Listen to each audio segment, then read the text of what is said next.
E é isso aí, galera. Em mais um vídeo aqui para Rádio Orgulho, a sua rádio da comunidade LGBT.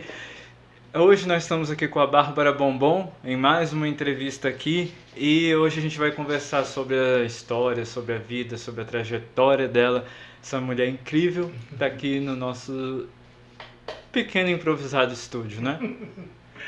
Obrigada, meu amor. É um prazer estar aqui na rádio com orgulho, que essa é uma palavra muito importante para a nossa luta. Eu sou Bárbara Bombom, porque bombom é tudo de bom. Essa mulher que está construindo aqui em Goiás, em coletivo, né? E que é o mais bonito, né? Ver a comunidade unida por um bem maior. Eu estou bem feliz com tudo que a gente está construindo e avançando aqui. E aí, como começou a sua história de vida? Nós vamos lá no início? Lá no início. Então, eu sou de Goiânia, eu nasci em Goiânia, mas fui criada ali mais ou menos. Eu fui criada em várias periferias de Goiânia, Trindade, Goiânia, Curitiba, essas regiões. Né? Uma criança muito pobre, nós somos de uma família muito pobre, que a gente pegava verdura na feira, da gente. Era muito pobreza, né? E sim, já éramos uma família. Nós já éramos assim, entendíamos que era uma família quilombola, mas a gente, na época, tinha um preconceito muito grande, então a gente não quis, como você diz, aprofundar, porque o preconceito era muito grande. Então a gente viveu em várias periferias de Goiânia na tentativa de sobrevivência, né? E aí uma criança LGBT, que eu já era uma mulher desde sempre me portei, me senti uma mulher, então foi uma infância muito difícil, a escola para mim, a educação foi muito difícil, o fato de você não poder pedir socorro para a professora, para a diretora, porque era a que mais te atacava e não te protegia, não te dava essa como se diz, você não tinha uma esperança, porque a sua família não te aceitava, a sociedade não te aceitava e a professora, que era a deusa, né? Porque a professora é a deusa, é tudo, né, para nós na escola, também não te aceitava. Então, para mim, foi uma infância muito difícil. E aí, eu demorei me assumir por causa da mamãe muito preconceituosa. Eu morava na casa dela, então eu me assumi com 18 anos. Mas foi assim, eu fiz 18 hoje, amanhã, que eu já tinha 18, que eu falei, agora eu sou maior de idade, eu me tornei uma mulher, não Bárbara ainda, Bárbara veio mais pra frente. E como que mais? Porque é muito difícil falar da gente, né? Eu tenho essa dificuldade. E agora a gente tem que falar muito sobre a gente. Então foi isso, me assumi com 18 anos, por um amor. Eu estava apaixonado por um rapaz do meu bairro. E eu fui me dançar quadrilha, daquelas de os homens vestem de mulher, as mulheres vestem de homem. Só que eu não quis me vestir de caipira, eu me vesti de uma puta gostosa. E quando ele me viu, quando ele olhou no meu olho, ele olhou pra mim e falou assim, desse jeito eu casaria com você toda hora. E aí eu nunca mais deixei de ser aquela mulher. Porque eu queria ele, eu já era apaixonada por ele. A gente ficou junto por um tempo, foi um relacionamento muito conturbado. Ele era usuário de droga e outras cositas más. E foi muito difícil. Então, sair do armário, quebrar esse armário, né? Aí já ter um relacionamento e já passar todas essas dificuldades com um parceiro que era conturbado, que também estava aprendendo como viver com uma mulher trans, né, um relacionamento LGBT. Então eu sofri muito no começo, tive muitos embates. Acho que eu nunca fui agredida, né, não chegou a esse ponto, mas eu sofri muito. E acho que para começar é isso. E quando nesse período, você não contou se você teve um período que você se assumiu, né? Mas você ainda não era trans, assim, o pessoal te via como um menino gay, ou você já se assumiu logo trans? Como é que foi? Não ficou muito bem nítido isso, É né? porque foi assim, o que acontece? Minha mãe era muito preconceituosa, assim, as pessoas da escola, os amigos mais próximos já sabiam que eu era LGBT, que eu era gay. né? Mas eu nunca cheguei a assumir gay. Eu sou gay, porque foi muito rápido. Então até os 18 anos eu não tinha essa convicção de eu sou gay. Eu, eu sabia do que eu fazia, eu sabia do meu desejo, mas eu não era assumida. Então quando aos 18 anos eu me assumi gay, mas eu virei trans em menos de um mês, entendeu? Uhum. Então eu fui gay, assumido, como vocês querem saber, um mês que eu me assumi gay e logo. E nesse meio tempo eu me assumi gay na mesma época que eu conheci meu pai. Então meu pai teve o choque de conhecer o filho aos 18 anos e ao mesmo tempo ganhar uma filha em menos de um mês. Então foi tudo muito junto, muito rápido. Então é, me assumir gay foi um mês e pouco. As pessoas poderiam desconfiar, mas assim, assumir que eu falei foi um mês e pouco. Ah, sim. E nesse meio tempo, qual é a maior dificuldade, assim, para uma pessoa trans começar a transição? Começar. Porque no início, né, como ainda tem feições de menino, né, ainda as pessoas têm a visão de que é um menino gay ali, afeminado. Mas qual é a maior dificuldade para começar? Então, eu sempre fui uma menina, né? Eu não poderia me assumir. Tanto que as outras pessoas, quando me via antigamente, achavam que eu era sapatão, porque eu era uma mulher masculinizada. E aí, então essa transição foi muito pouca. E uma mulher negra e pobre. Então, quando eu me tornei uma mulher trans, naquela extrema da pobreza, o que me fazia ser uma mulher não era o hormônio, porque eu ainda nem tinha acesso, eu nem sabia onde ir. Então, o que me fazia ser mulher era um pano. Eu amarrava um pano na cabeça, uma baiana, para deixar bem claro, punha um brinco, maquiava e ia para as ruas. Então era isso que me fazia ser uma mulher, me sentir uma mulher e me diferenciar do corpo masculino de um corpo feminino. Então, assim, as primeiras vezes que eu me olhei no espelho de mulher, eu sou essa mulher, foi com um pano na cabeça, um brincão de argola. E na época eu usava muito aquelas maquiagens azul, amarelo, os batonzão forte. Então era isso que fazia. Essa foi a minha primeira transição. Com o tempo você vai aprendendo que tem hormônios, que você pode usar rastafari, cabelo sintético, que você pode fazer uma maquiagem mais leve, que você pode ser. Não precisa você estar drag queen todos os dias, né? Aquela maquiagem drag queen é para noite, para um evento e não para o dia a dia. Você tem. Então isso é com o tempo, porque quando eu era o menino gay, a gente não tinha acesso a essas coisas, a gente não sabia. E assim, o pior é quando você aprende na vida, né? Porque quando você é uma filha mulher, a mãe já ensina ali, ó, olha, você tem que ir se cuidar, porque vai chegar um momento que você vai menstruar. A gente não tem isso. Ninguém ensina pra nós, ó, você precisa se cuidar, porque vai ter uma transição, vai acontecer isso, vai acontecer. Então a gente não teve isso. Então eu aprendi sozinha, eu aprendi a me maquiar sozinha, eu aprendi a entender qual que é o cabelo que ficava melhor pra mim sozinha, a entender qual roupa eu me sentiria bem sozinha. Hoje em dia, né, as pessoas têm o YouTube, né, pessoas para seguir e tal. Naquela época, vocês não tinham YouTube, não tinha nada, você tinha que aprender na raça mesmo. Você falou uma coisa bem legal. Eu lembro, esses dias eu estava lembrando de quando lançou o WhatsApp e eu não tinha acesso nem a celular. Eu lembro quando eu ganhei meu primeiro celular daqueles bomba, foi o dia mais feliz da minha vida, que eu brincava com o joguinho da cobrinha. Ai, gente, eu sou velha. E aí logo depois lançou o WhatsApp. Eu lembro como se fosse hoje. Eu estava trabalhando numa empresa de limpeza. E aí a menina que trabalhava comigo falando no WhatsApp que ela apertou para gravar e eu fiquei admirada. Eu falei, nossa, ela tá gravando, a pessoa gravou para ela. Eu lembro que eu fui lá e pedi para ela que eu queria gravar. O quanto é a inocência e o quanto a internet tem tão pouco tempo quanto ela tá avassaladora, né? Me perdi um pouco. Mas aí, falando nessa parte de internet, Ah, né, que hoje em dia as influências, hoje em dia as pessoas trans têm influências na internet para sim. ajudar em relação. é, Hoje em dia você virou uma certa influencer na internet, né? Você Sim. tem vídeos aí que bombaram. Como é que foi isso quando começou?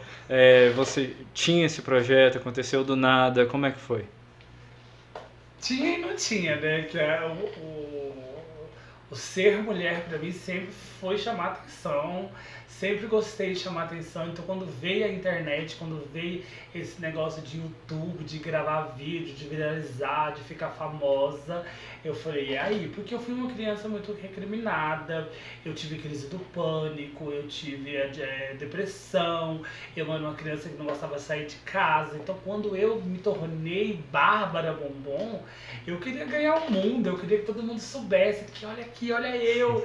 Você entendeu? E como que eu poderia fazer isso? Gravando vídeo. E eu fazia muitos vídeos falando, né? As pessoas, você tem que ter um segmento, assim.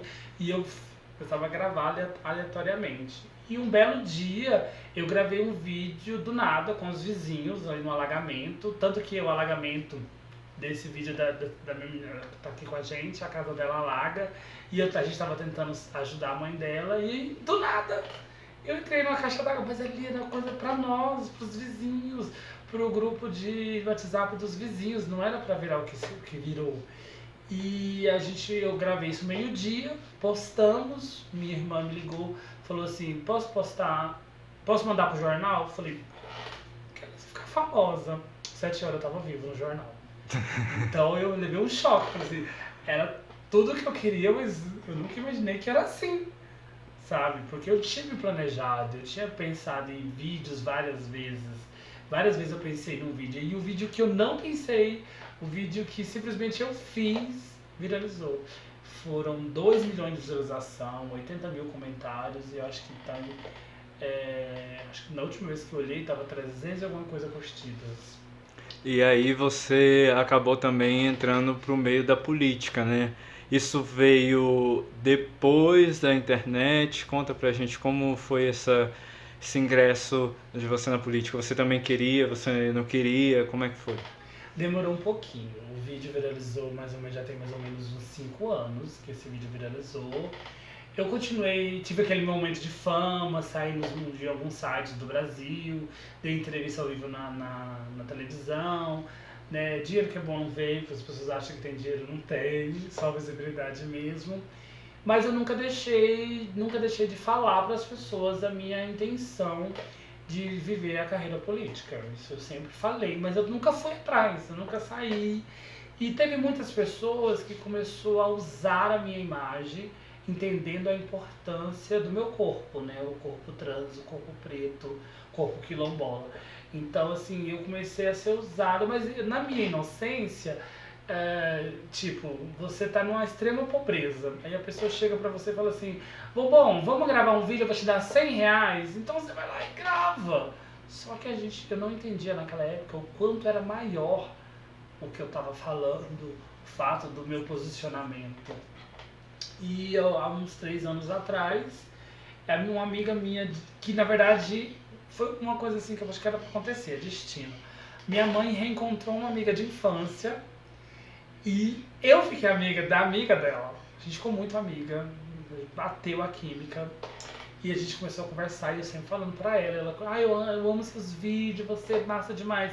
Ela chegou no partido então e falou sobre mim. E aí, tipo, então vamos conhecer ela, né? Quem que é essa menina, essa famosa? E vieram conversar comigo.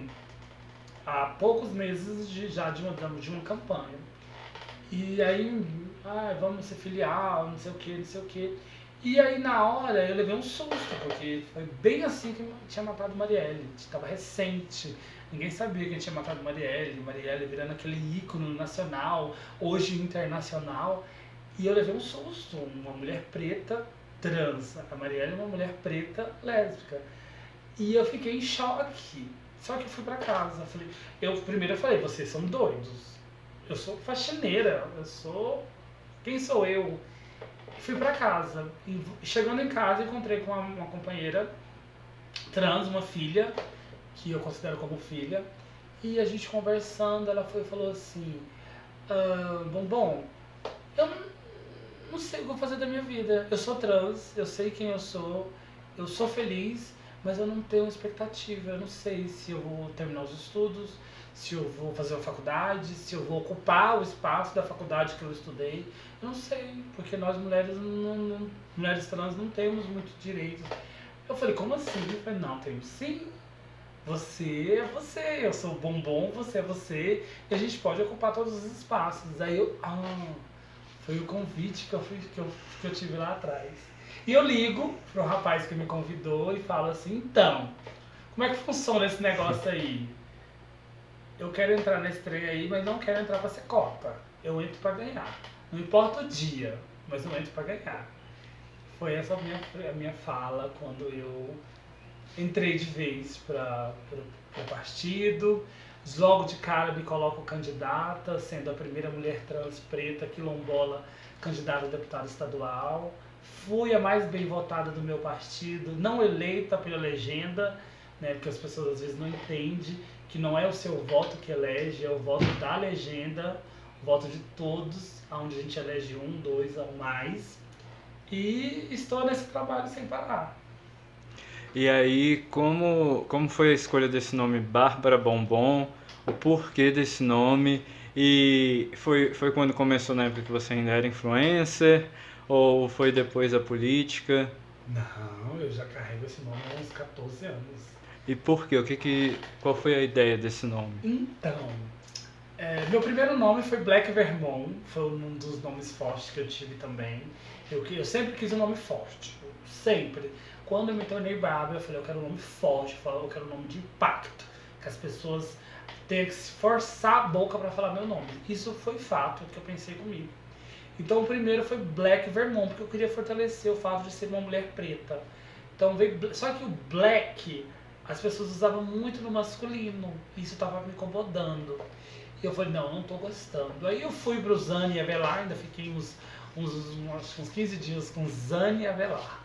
Fui fazer uma faxina numa casa onde tinha 7 mulheres, mulheres de luta, mulheres engajadas, elas eram, quando não come todo tipo de alimento, vegana, elas eram veganas, só que elas eram militantes, elas iam pra batalha, elas iam pra rua, elas iam pro embate.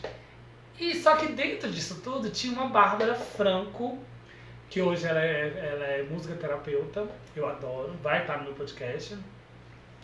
Só que ela era a caçula, mas ela era foda. Ela chegava, ela punha todas aquelas mulheres no lugar, falava, olha, vocês vão fazer isso, vão fazer aquilo, vocês vão fazer aquilo outro. Eu falei, caraca, eu quero esse poder.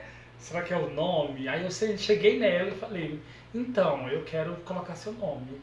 Ela, nossa, que tudo, que homenagem, você colocar meu nome. Eu falei, posso, você vai se incomodar? Não, pode colocar. Aí eu me tornei Bárbara Franco, foi meu primeiro nome. Nessa do nome, logo eu viajei para a Europa. E franco é a moeda da França, né? E eu tava em Portugal, que é o euro. Então eu tinha muitas essas brincadeiras. Ai, você é tudo, amiga. Você é franco, você é euro, você é dólar. E só que não deu certo, né? Fui com a família, não deu certo na Europa. Voltei pro Brasil. E eu voltei num dia, quando foi no outro dia, teve uma festa popular no meu bairro, lá no Ponta Canhena, em Trindade, onde eu sou muito conhecida.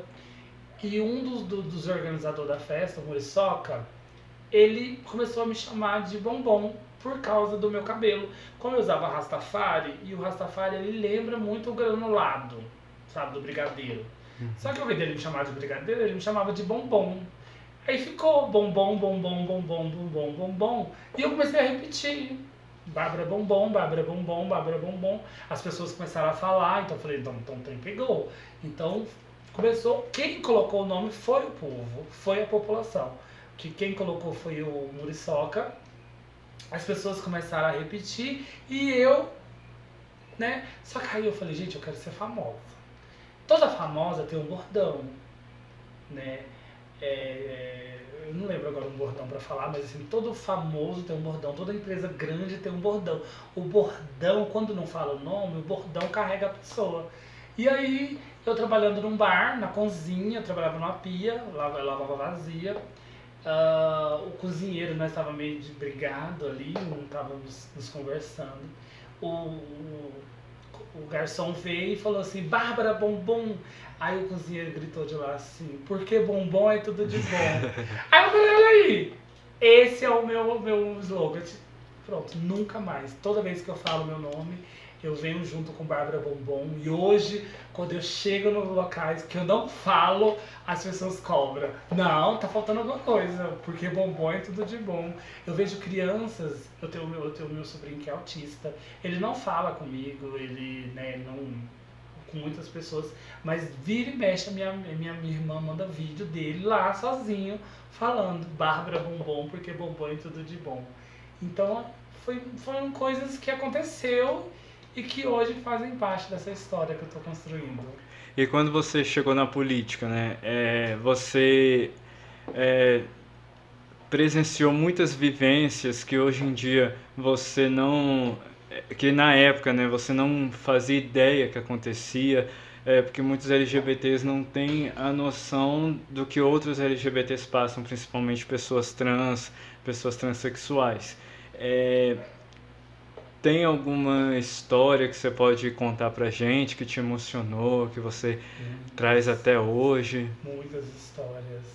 Primeiro que eu posso falar para começar essa fala é que a verdade nem sempre ela é para todos. A verdade que é para você talvez não é uma verdade para mim. E quando não é uma coisa que faz mal para outra pessoa, que tira a vida de outra pessoa, a gente não pode usar a sua verdade absoluta, porque existem são várias realidades. Só para a gente ir para a sua pergunta, como você pede para uma pessoa se assumir. Ah, você tem que se assumir porque você já é gay, não sei o quê. Mas qual que é a realidade daquela pessoa? Ela tem é, psicológico para ir morar sozinha, viver sozinha. Ela tem psicológico para sobreviver sem ter aquele laço familiar que ela teve, aquele aconchego da família o tempo todo. Então a gente precisa saber que a minha verdade não é a sua verdade, são realidades diferentes. Dentro do que eu vivi, dentro da política, a primeira coisa que eu vivi que não sai da minha cabeça foi da primeira pessoa trans que eu contei, primeiro do vídeo que viralizou, que ela ficou toda apaixonada, feliz, empolgada, e depois quando eu me tornei já me trabalhando para ser candidata, porque ela não chegou a ver, a pandemia, que eu sentada com ela ali, conversando, falando sobre os sonhos, os nossos objetivos, e ela toda empolgada, não, eu vou trabalhar com você, você vai ver, quando chegar o ano, eu vou pra rua, eu vou fazer campanha, não sei o que. E ela morre na pandemia. Eu perco essa amiga na pandemia, então eu perdi um braço, né? Porque eu tava toda empolgada, porque eu tinha alguém ali que entendia a minha luta e que se foi. Então eu fiquei sem um braço.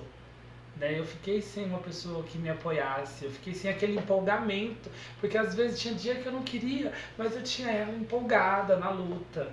E aí eu perco ela na pandemia, né, por vários motivos, e é uma pessoa que não sai muito da minha cabeça. E outra pessoa também que eu posso contar aqui, Bianca. Bianca foi lá atrás, bem lá atrás, bem quando eu era da prostituição, porque muitas vão para a prostituição pela questão financeira. Eu não sou rica, mas eu não fui para a prostituição pela questão financeira. Eu fui para a prostituição na questão de existir. Lá eu existia. Lá eu era linda, lá eu era gostosa, lá eu era poderosa, lá eu era desejada, que é o meu maior sonho era ser desejada. E na prostituição eu tive isso, mas junto com isso vem todo você ser assassinada, agredida, ameaçada, e não só dos companheiros, como das irmãs ali também, pela disputa, né? E aí eu me afastei do lugar ali onde fazia o programa, que é São Francisco, que é famosa, e eu comecei a fazer programa num lugar mais afastado, num lugar mais só eu. E eu conheci Bianca, que me achou, não, vamos ficar juntas, que uma se protege, uma protege a outra. Eu falei, fechou. E fui pra rua na sexta-feira. E tô lá na sexta-feira, a gente conversou muito, eu tô fazendo faculdade, o ano passado eu termino, vou fazer pós, e não sei o que, não sei o que. E ela muito empolgada, isso numa sexta-feira. No sábado eu não fui, no domingo eu não fui, eu vou trabalhar na segunda-feira. Quando eu chego na segunda-feira, a vizinha falou assim, você ficou sabendo? Eu, não fiquei sabendo do quê? Mataram a sua amiga, a pedrada. Eu falei, quem? Mataram a sua amiga, que fica aqui com você, do cabelo cacheadinho. Eu falei, mataram? Eu falei, mataram ela a pedrada.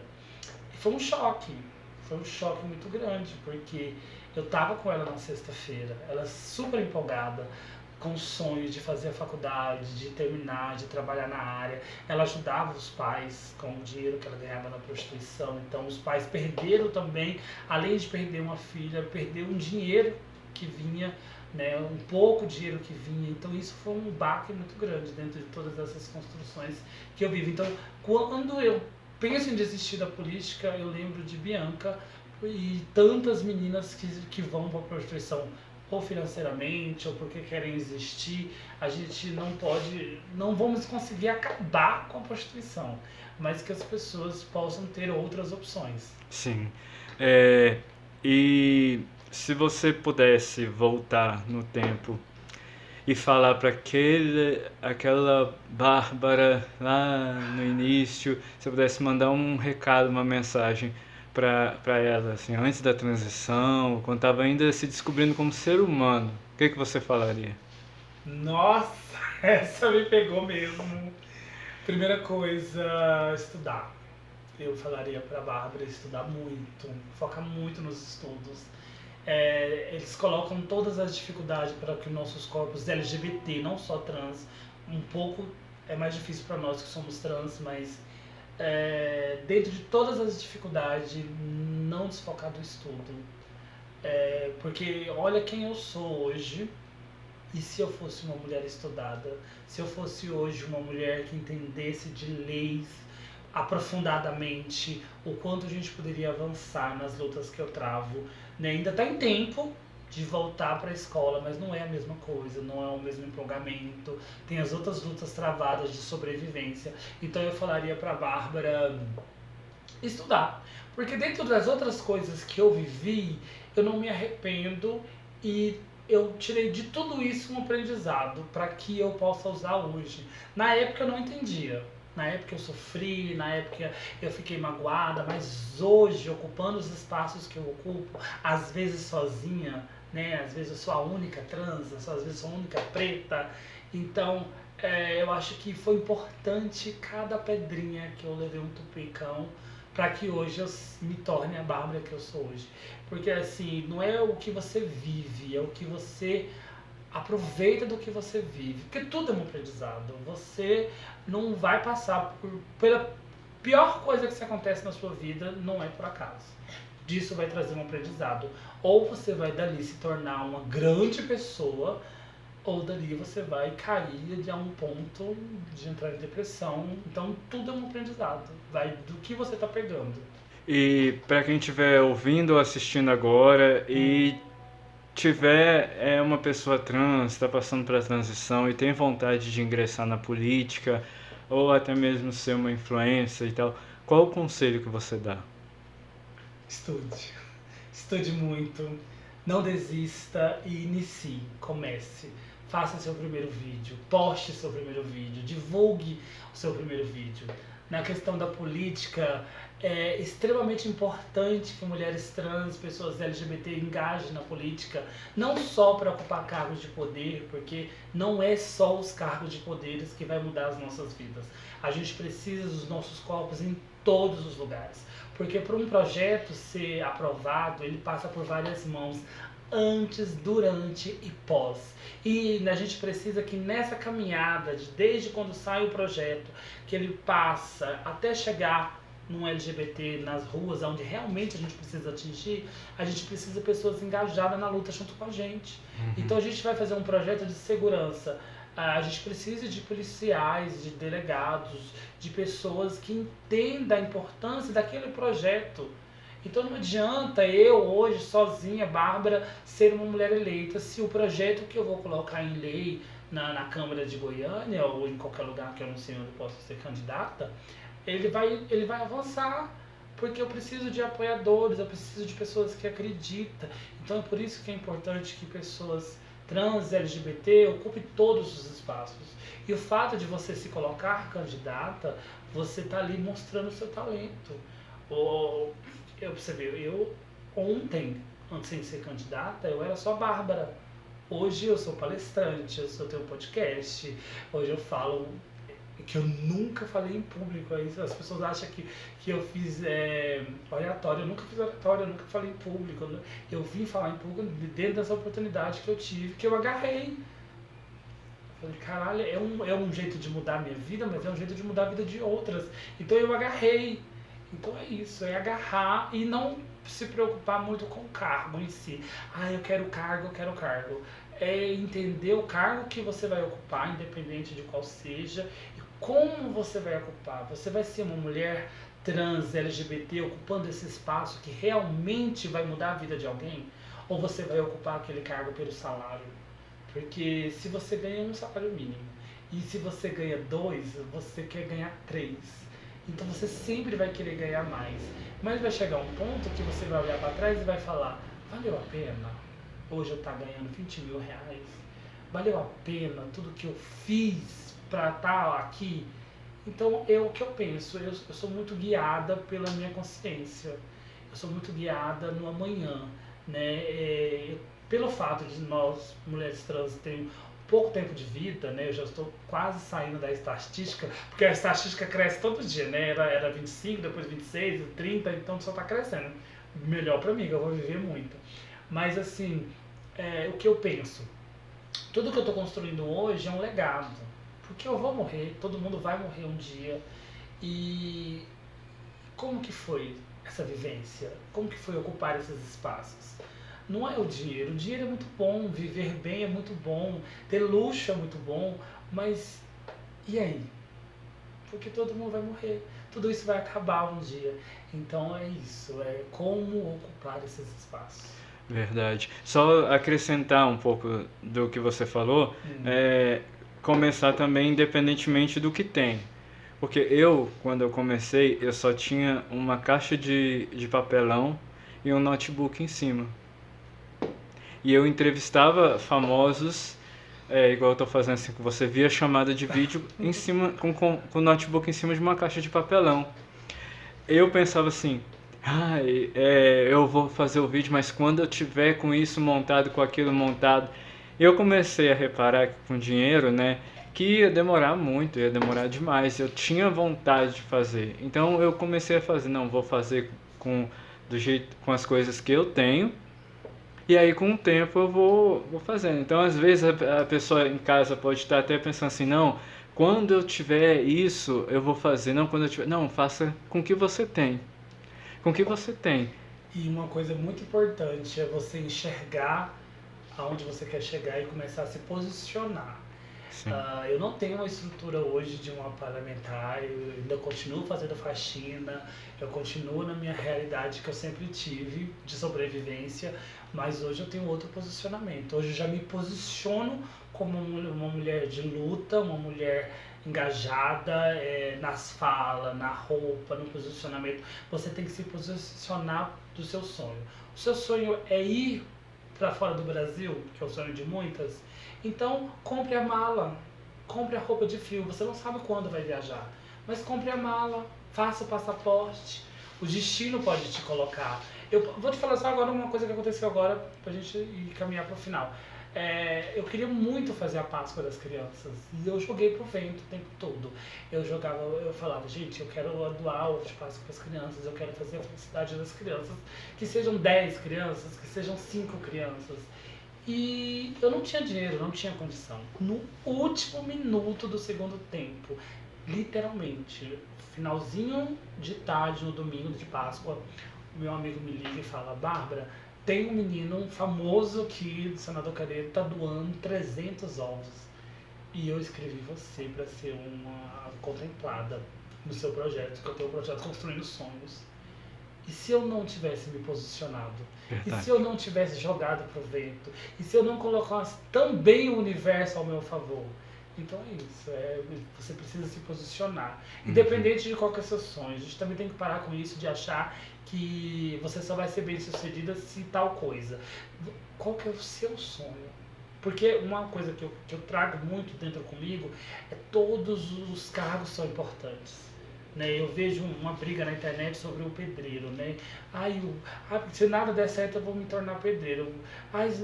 Né? Não quero falar sobre os pedreiros, mas eu falo assim, na questão assim, você já viu a vida de um pedreiro? Você viu quanto ganha um pedreiro? Você viu? Qualquer lugar que você ocupar, que você vai fazer realmente por amor, realmente porque você gosta, você vai ganhar dinheiro com uma coisa que você ama, você pode fazer qualquer coisa. Uhum. Vender bolo de pote, você pode ser pedreiro, mestre de obra. A minha família é uma família de homens, todos são mestres de obras.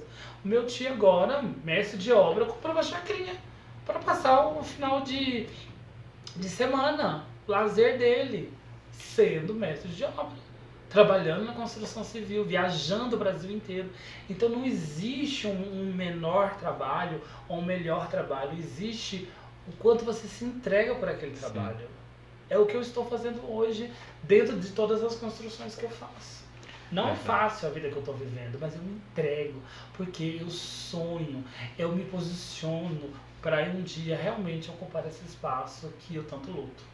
E a pessoa que estiver assistindo ou ouvindo e quiser entrar em contato para ajudar, ou até, sei lá, tem alguém em situação de vulnerabilidade social que precisa de ajuda e tal, como é que faz para entrar em contato? Instagram, né? O primeiro meio é o Instagram, que é eu, Bárbara Bombom, né? Tem o podcast Close com Bárbara Bombom, que a gente está voltando ainda, que eu gravei alguns para trás e a gente vai voltar a gravar agora. Já gravamos 1, 2 e ainda vamos gravar mais para voltar. E é isso, o partido também, né? Se dentro desses não me encontrar, procurar o partido que é o PSOL em Goiás, querendo falar com a Bombom. E é isso, a gente estamos conectados com os movimentos sociais, estamos conectados com a luta no todo, né? A gente às vezes não pode resolver, mas a gente pode encaminhar para quem pode. Então eu quero agradecer aí a você por ter vindo de tão longe para fazer a entrevista aqui com a gente. Muito obrigado. Sua história não só me ajuda, mas como deve ajudar muita gente aí que está ouvindo ou assistindo. E que você continue sendo essa mulher incrível que você é. Obrigado. Primeiramente, deixar obrigado Obrigado pelo convite. É extremamente importante ocupar esse espaço. Hoje nós estamos aqui num cantinho, num quarto de visita, mas eu acredito que a gente vai ocupar lugares maiores, porque o seu trabalho é muito importante para a nossa luta. Quero deixar um beijo para todas as pessoas que vão assistir esse vídeo, que vocês se posicionem, que vocês lutem pelos sonhos de vocês. As pessoas vão falar que vocês não são capazes, mas o que está dentro do coração de vocês é mais importante. Seguir pela consciência de vocês. Porque se um dia vocês tiverem que culpar alguém, culpem vocês mesmos. Beijo da Bombom, porque Bombom é tudo de bom. Valeu!